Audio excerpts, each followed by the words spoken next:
Bonjour, aujourd'hui nous allons parler de Google. Plus exactement des 4 opérations exécutées par Google pour positionner correctement vos pages web à l'intérieur de ces pages de résultats. Ces opérations sont au nombre de 4. La première est appelée le crawl, la deuxième l'indexation, la troisième le classement et la quatrième la mesure de la pertinence. Aujourd'hui, je vais vous parler plus spécifiquement du crawl. Alors en quoi consiste le crawl? C'est tout simple.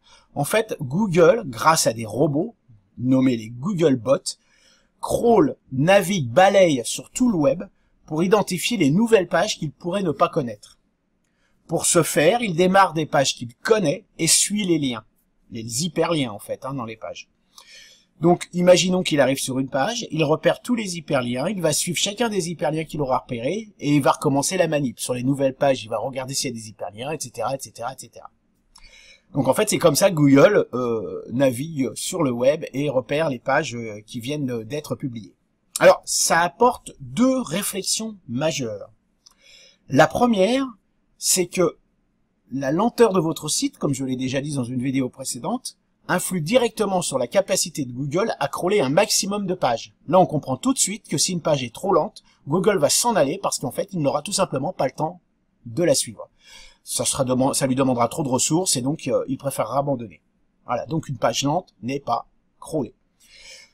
La deuxième réflexion que ça m'amène, c'est qu'en fait, si vous publiez une nouvelle page sur Internet, si vous voulez que Google la repère, la crawl, il faut qu'elle soit présente sur une page déjà connue.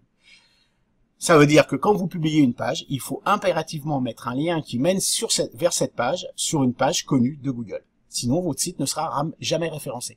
Donc, il y a 2-3 techniques, comme les sitemaps. Enfin, il y a 2-3 outils qui permettent de passer outre cette règle. Mais c'est quand même important de l'avoir en tête parce qu'en fait, Google ne peut crawler que ce qui est repérable par ses Googlebots. Donc voilà. Donc pensez-y. La prochaine fois que vous mettrez une page en ligne, vous écrirez un article ou une vidéo, n'importe quoi, n'oubliez pas de penser à un lien entrant qui mène vers votre page pour pouvoir permettre à Google de suivre cet hyperlien, d'arriver sur votre page et tout simplement de la crawler. Voilà, nous parlerons des autres opérations un peu plus tard. Et d'ici là, je vous souhaite une bonne semaine et une bonne journée. À bientôt.